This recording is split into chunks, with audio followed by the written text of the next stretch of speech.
part 2 sejarah Tugu Dolan. Jadi basudara, dari video pertama terkait dengan sejarah Tugu Dolan itu banyak komentar dan respon dari basudara dong.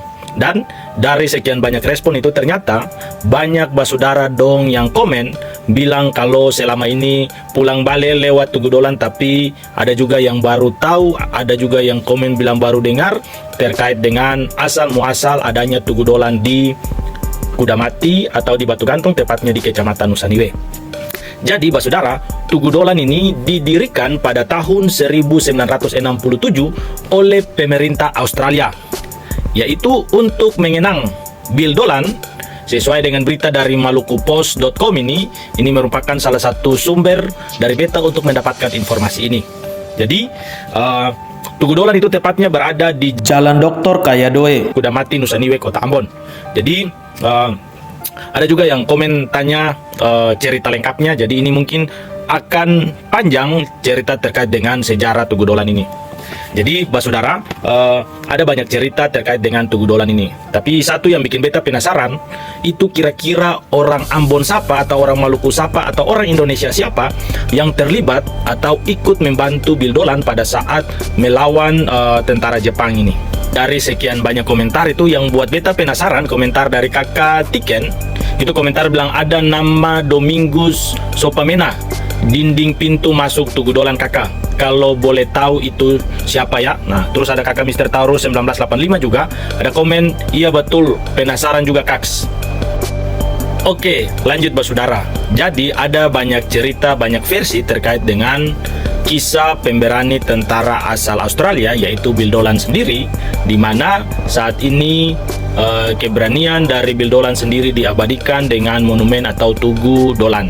Jadi intinya dari media online Maluku Post ini merangkum beberapa cerita dari beberapa sumber itu menyimpulkan bahwa betul Bill Dolan ini ternyata seorang prajurit yang pemberani yang juga menyelamatkan banyak rekan-rekannya, menyelamatkan banyak masyarakat yang ada di sekitar Kudamati maupun Batu Gantong, Gunung Nonan, Nusaniwe dari kekejaman tentara Jepang.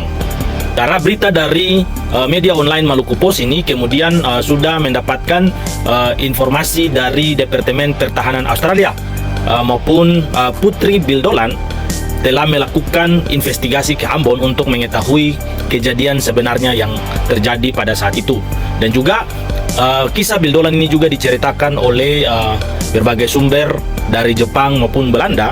Dan salah satu putri Bill Dolan atas nama June Dolan itu datang ke Ambon itu sekitar 1990-an. Nah, kemudian putri Bill Dolan ini bertemu dengan salah seorang tentara Belanda asal Ambon yang bernama Paul Castagna, yang mengenal Bill Dolan pada saat meninggal dan berperang di Ambon. Mungkin ada yang tahu terkait dengan Bapak Paul Castagna, bisa komen dulu. Jadi menurut putri Bill Dolan ini, berdasarkan pengakuan atau keterangan dari Paul Castagna, itu jenazah dari Bill Dolan ini dimakamkan oleh Paul Castagna dan salah seorang kawan dari Bapak Paul Castagna ini atau Opa Paul Castagna. Dan kedua orang ini kemudian mencari tubuh atau jenazah dari Bill Dolan sendiri yang sudah 3 hari meninggal. Dan pada saat itu tubuh atau jenazah Bill Dolan ini itu bercampur dengan jenazah dari tentara Jepang yang dibunuh oleh Bill Dolan sendiri. Jadi dari berbagai sumber yang beta cari juga jelas bahwa makam atau kubur Bill Dolan itu di bawah pohon gandaria. Nah, jadi di situ dekat dengan lokasi penembakan atau tempat meninggalnya Bill Dolan sendiri. Oke basudara, jangan lupa komen untuk katong lanjut ke part 3-nya.